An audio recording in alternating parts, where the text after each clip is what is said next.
আমার channel cooking time টিপসে আপনাদের সবাইকে স্বাগত জানাই। আজ আমি বানাবো গুড়ের পাটিসাপটা। গুড়ের পাটিসাপটা কীভাবে করি চলুন তাহলে শুরু করা যাক। তো আজকে রেসিপি গুড়ের পাটিসাপটা। আজ গুড়ের পাটিসাপটা তৈরি করতে কী কী লাগবে তাই দেখাচ্ছি। আজকে নিয়েছি আমি গ্রেট করে রেখেছি আধা কিলো খোয়া, সুজি, ময়দা আর এখানে পাটা লেবু। প্রথমে আমি গুড়টা দিয়ে দুধ দিয়ে খোয়াটাকে আগে বানিয়ে নেব। কড়াইতে দুধটা ঢেলে দেবো।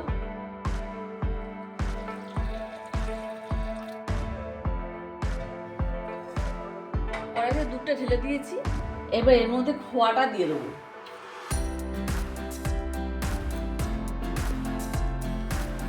খোয়াটা দিয়ে দিলাম, এর মধ্যে দেবো গুড় দিয়ে আমি জাল দেবো।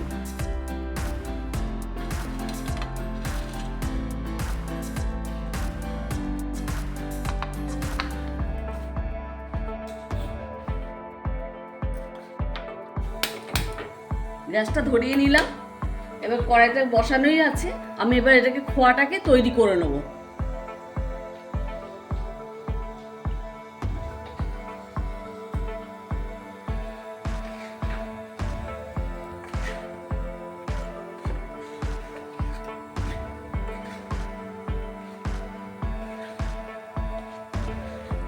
এভাবে আমি খোয়াটাকে আগে তৈরি করে নেব, তারপর আমি বানাবো পাটিসাপটাটা।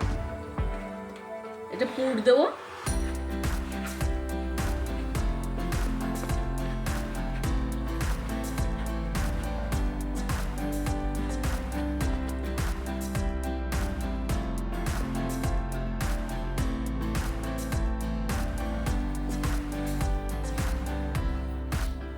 আমার এই খোয়াটা রেডি হয়ে গেছে।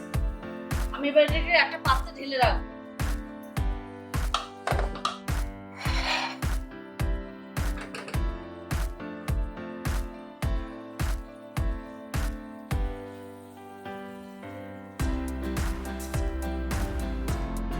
এটাকে আমি ঠান্ডা করতে দেবো।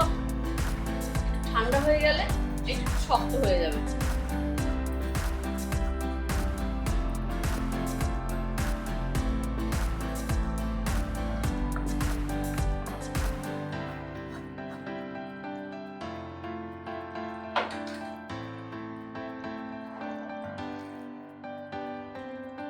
এটাকে ছড়িয়ে দেবো, এটাকে একটু ঠান্ডা করতে দেবো।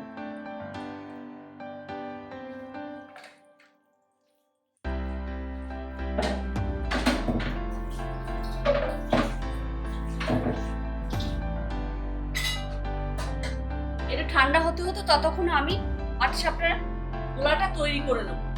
গোলাটা তৈরি করতে লাগবে সুজি। এখানে 300 গ্রামের মতো সুজি নিয়েছি আমি।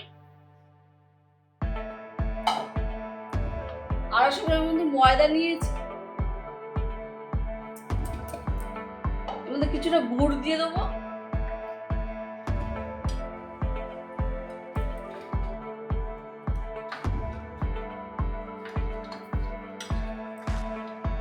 এটা পাটালি গুড়।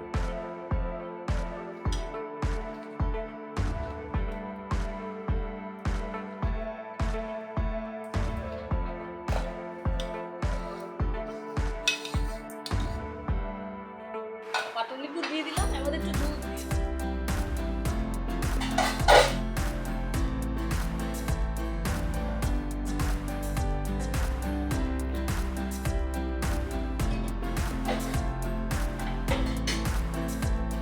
এটাকে মেখে নেব।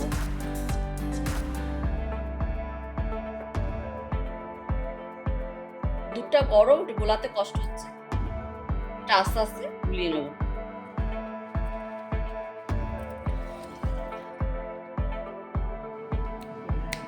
গোলাটা রেডি করা হয়ে গেছে, এবার আমি গ্যাসটা ধরিয়ে নেব। চাটটা বসিয়ে দিলাম।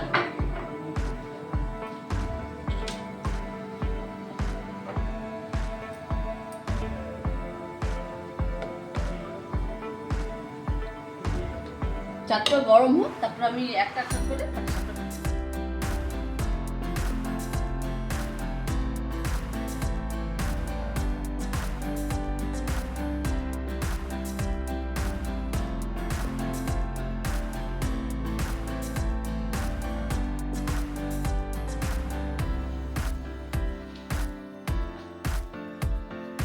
তারপরে গরম হয়ে গেছে, এবার আমি এটাকে তেল লাগিয়ে নেবো।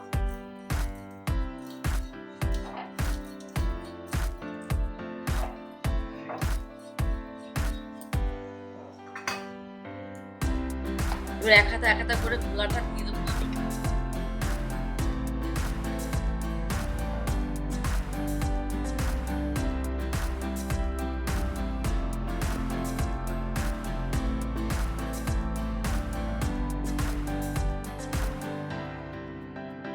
এই পাশটা হয়ে গেছে, এবার উল্টে দেবো।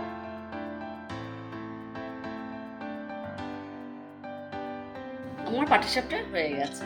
এরকম ভাবে আমি একটা করে সব পাটিসাপটা ভেজে নেব।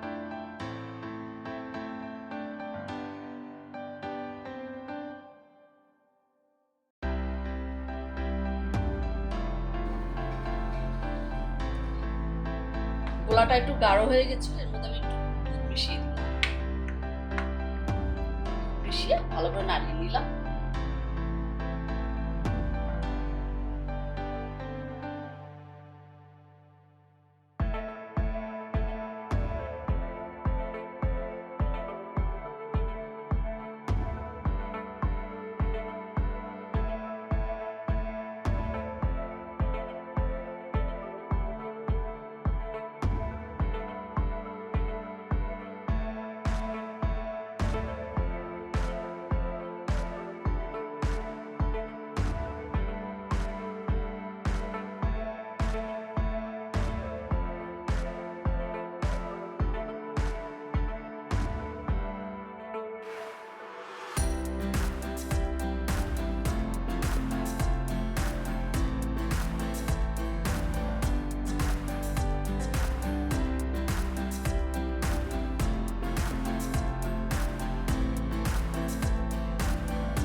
এভাবে আমি একটা করে সব পিঠাগুলো ভেজে নেব।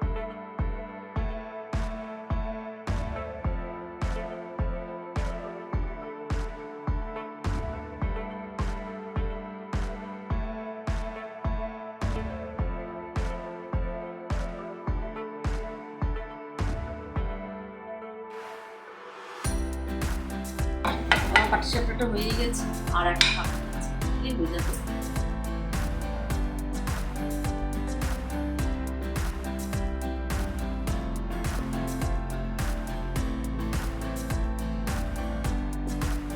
এটা করলেই আমার হয়ে যাবে।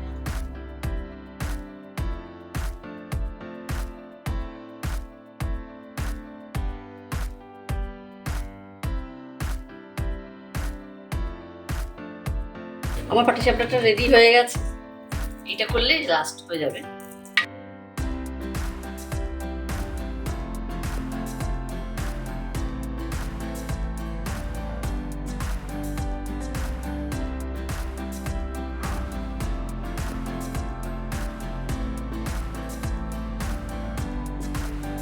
আমার পাটিসাপটা রেডি হয়ে গেছে।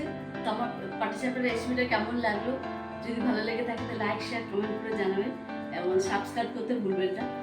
আর আপনারা ভালো থাকবেন, সুস্থ থাকবেন। নমস্কার।